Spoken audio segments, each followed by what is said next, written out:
पुणे शहरातील एरंडवना परिसरात झिकाचे 2 रुग्ण आढळलेत. एक डॉक्टर आणि त्याच्या मुलीला झिकाचा संसर्ग झालाय. या दोघांमध्ये ताप आणि अंगावर लाल चट्टे उठल्याचे सौम्य लक्षणे दिसून आली असून त्यांच्यावर उपचार सुरू आहेत. त्यांच्या संपर्कात आलेल्या इतर व्यक्तींमध्ये अद्याप संसर्गाची लक्षणे दिसून आलेली नाहीत. नमस्कार, मी धवल. देशोन्नतीमध्ये आपलं स्वागत. झिका व्हायरस कशामुळे होतो, त्याची लक्षणे काय, याबाबत कशी काळजी घ्याल, हे सगळं पाहूयात रिपोर्टमधून. WHOच्या आकडेवारीनुसार झिका विषाणू प्रामुख्याने एडिस डासाद्वारे प्रसारित केला जातो, जो दिवसाचा होतो. झिका विषाणूचा संसर्ग असलेल्या बहुतेक लोकांमध्ये लक्षणे दिसून येत नाही. हे संक्रमित एडिस डास लैंगिक संपर्क, गर्भवती मातेकडून तिच्या नवजात बाळाला किंवा रक्तसंक्रमणाद्वारे पाठवले जाऊ शकते. झिका विषाणू प्रामुख्याने एडिस वंशाच्या, प्रामुख्याने एडिस इजिप्ती, उष्णकटिबंधीय आणि उपोष्णकटिबंधीय प्रदेशात संक्रमित डासांद्वारे प्रसारित केला जातो. एडिस हा डास दिवसाचा होतो. डास चावल्यानंतर 2 ते 7 दिवसांमध्ये लक्षणे दिसू लागतात.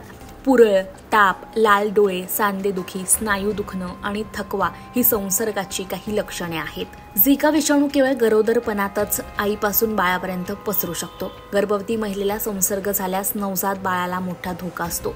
यामुळे लहान मुलांना मायक्रोसेफली आणि इतर जन्मजात विकृती तसेच मुदतपूर्व जन्म आणि गर्भपात होऊ शकतो. झिका विषाणूचा संसर्ग प्रौढ आणि मुलांमध्ये गुइलेन बॅरे सिंड्रोम, न्यूरोपॅथी, मायलायटिसशी संबंधित आहे. झिका व्हायरस बरा करण्यासाठी आतापर्यंत कोणतेही परिभाषित अँटीव्हायरल उपचार नाहीयेत. आरोग्यदायी आहार आणि हायड्रेशन सारख्या सहाय्य काळजीची सहसा शिफारस केली जाते. पुणे शहरात यंदा प्रथमच झिकाच्या रुग्णाची नोंद झालेली आहे. एरंडवण्यातील 46 वर्षीय डॉक्टर आणि त्याच्या 15 वर्षीय मुलीला झिकाचा संसर्ग झालाय. सर्वप्रथम पुरुष रुग्णाला ताप आणि अंगावर लाल चट्टे उठल्याची लक्षणे दिसून आली.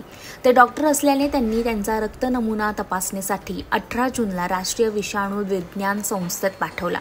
त्यांना झिकाचा संसर्ग झाल्याचा अहवाल 20 जूनला मिळाला. यानंतर संबंधित रुग्णाच्या मुलीला झिकाची सौम्य लक्षणे दिसून आली.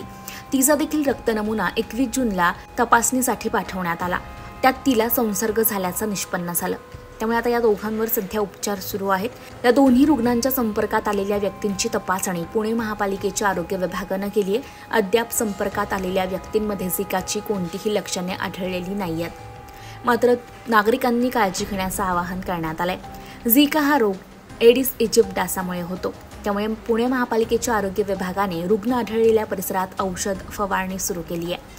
डासोत्पत्ती ठिकाणी शोधून ती नष्ट केली जात आहे. घरांमध्ये सर्वेक्षण करण्यात येत आहे. त्यात तापाचे रुग्ण आढळले तर त्यांना प्रथमोपचार देऊन त्यांच्या रक्ताचे नमुने संकलित केले जात आहे. या सगळ्या पार्श्वभूमीवर काय काळजी घ्यावी हे जाणून घेऊया. घराभोवती पाणी साचून त्यात डासोत्पत्ती होणार नाही याची काळजी घ्या. शरीर संपूर्ण झाकलं जाईल असे कपडे घाला. दिवसाही डास प्रतिरोधक औषधांचा वापर करावा.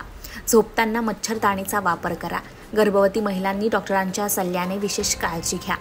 पुणे शहरात आढळून आलेल्या झिकाच्या दोन्ही रुग्णांमध्ये सौम्य लक्षणे दिसून आली आहेत. त्यांची प्रकृती सध्या स्थिर आहे. त्यामुळे तरीही नागरिकांनो काळजी घ्या.